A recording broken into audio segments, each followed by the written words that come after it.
안녕하세요. 오늘은 여러분의 눈 속 깊은 곳, 특히 피나 다른 문제 때문에 시야가 좀 가려졌을 때요.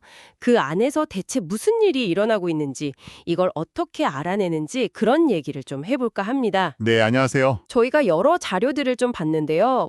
망막 박리나 포도막염 같은 질환부터 시작해서 안구 외상, 심지어 종양까지 이걸 진단하는 기술들이 정말 놀랍더라고요. 맞습니다.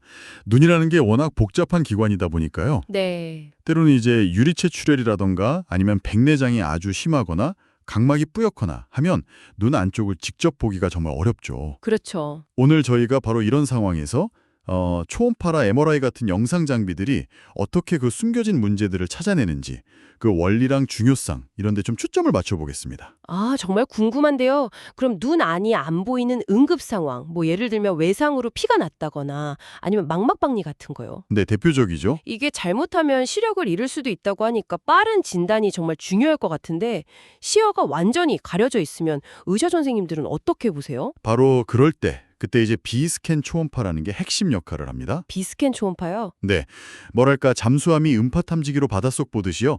초음파를 여기 눈에 이렇게 쏘아서 그 반사되는 걸로 내부 구조물의 형태나 움직임 같은 걸 파악하는 거죠. 아하.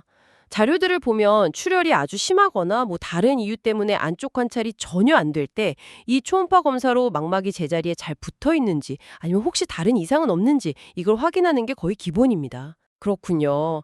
그럼 그 초음파로 구체적으로 뭘 알 수 있는 건가요? 예를 들어 외상 환자다. 그럼 피 때문에 정말 아무것도 안 보일 텐데요? 아주 중요한 질문이신데요. 그 외상 관련 연구 자료를 보면요. 초음파는 눈 속에 피가 고인 거, 그 출혈 자체도 물론 보고요. 네. 더 심각한 손상, 예를 들어 망막이 떨어진 경우, 그러니까 망막 박리죠. 이런 건 초음파상에서 특유의 어떤 망 모양으로 보이면서 움직임이 없는 그런 패턴으로 구별해냅니다. 아, 움직임이 없는 걸로요? 네. 그리고 또 만약에 눈 안에 이물질 같은 게 들어갔다. 그러면 초음파상에서 되게 밝게 빛나거든요. 그러면서 그 뒤쪽으로 그림자가 생기는 특징이 있어요. 그걸로 찾아낼 수 있죠. 신기하네요. 네. 특히 금속 이물질 같은 건 자석을 대봐서 이게 움직이는지 확인해 보기도 하고요. 그러니까 결국 초음파는 시야가 가려진 상태에서도 이 손상이 어떤 종류인지, 어디에 있는지 이걸 파악하는데 아주 결정적인 단서를 주는 셈입니다. 그리고 종양 진단에도 기본적인 검사로 활용되고요. 아, 외상뿐만이 아니라 다른 질병에도 도움이 되는군요. 제가 어떤 사례 연구를 봤는데 자꾸 눈에 피가 나서 고생하던 환자가 있었대요. 근데 알고 보니까 그게 잠복결핵이랑 관련된 포도막염이었다는 거예요. 네, 맞습니다. 상당히 드물다고 하던데요. 네, 그렇죠. 안구결핵 자체가 사실 흔한 건 아닌데 특히 염증이 눈 뒤쪽, 그러니까 중간 포도막염 형태로 생기면서 출혈까지 동반되면 진단이 정말 까다롭습니다. 네. 그 사례에서는 이제 혈액 검사, 그 IGRA라는 검사가 결정적인 단서가 됐었죠. IGRA요? 네. 이게 뭐냐면 면역 세포가 결핵균에 어떻게 반응하는지를 보는 건데요. 특히 우리나라는 BCG 예방 접종을 많이 했잖아요. 아, 네네. 그래서 기존의 피부 반응 검사보다 이 IGRA 검사가 더 정확할 수 있다는 장점이 있습니다. 그런데 이제 그 사례처럼 출혈 때문에 눈 속 상태를 직접 못 보니까 그렇죠. 초음파로 혹시 망막박리 같은 더 심각한 문제가 같이 있는 건 아닌지 이걸 확인하는 과정이 중요했던 거죠. 그렇군요. 그럼 또 다른 경우로 눈 속에 생기는 가장 흔한 악성 종양이라는 포도막 흑색종, 이것도 진단이 만만치 않을 것 같아요? 아, 맞습니다. 이것도 참 어려운 문제인데요. 네. 초음파가 기본이긴 한데 어떤 연구를 보니까 한국인의 경우에는 서양인이랑 좀 달라서 초음파 소견이 좀 비전형적인 경우가 생각보다 꽤 있다고요. 한 25% 정도. 그래서 주의가 필요하다고 하더라고요. 네, 정확합니다. 그런 보고가 있습니다. 그래서 이제 초음파로만 보는 좀 부족할 때가 있는 거죠. 그럼 MRI는 어떤가요? 좀 도움이 되나요? MRI는 또 다른 각도에서 정보를 주죠. 보통 흑색종은 특정 MRI 촬영 방식, 그러니까 T1 강조 영상에서는 좀 밝게 보이고요. 다른 방식인 T2 강조 영상에서는 어둡게 보이는 그런 경향이 있습니다. 진단에 도움이 되죠. T1에선 밝고 T2에선 어둡고요. 네. 근데 이것도 절대적인 건 아니에요. 그 연구 대상의 한 10% 이상에서는 이런 전형적인 신호랑 또 다르게 나타났고요. 예외가 있군요. 네. 그리고 조영제를 썼을 때 뚜렷하게 보이는 경우도 절반이 채 안 됐다고 해요. PET 검사 같은 경우는 민감도가 좀 낮아서 작은 종양은 놓치기 쉽고요. 허허. 결국 이 흑색종 진단이라는 게 뭐 초음파, MRI, 또 다른 검사 결과들 이걸 다 종합적으로 봐야 하는 좀 복잡한 과정입니다.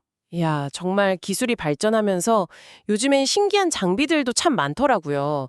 뭐 동공을 일부러 키우지 않고도 눈 주변부까지 넓게 찍는 카메라도 있고, 네, 광과 간접 카메라죠. 아, 네.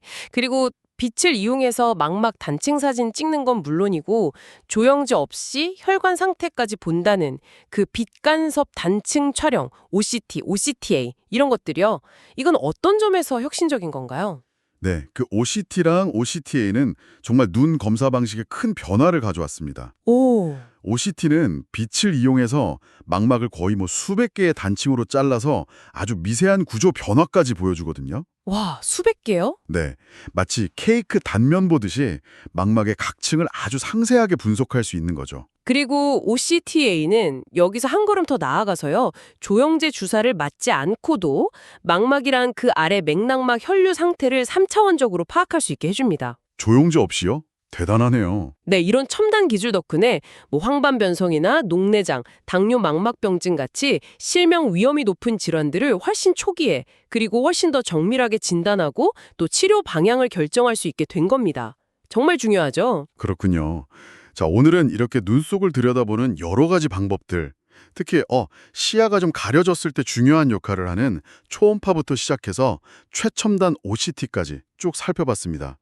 그동안 좀 복잡하게 느껴졌던 눈질환이라 검사들이 조금은 덜 어렵게 느껴지셨으면 좋겠네요. 네, 이 눈 검사 기술의 발전 속도는 정말 놀라울 정도입니다.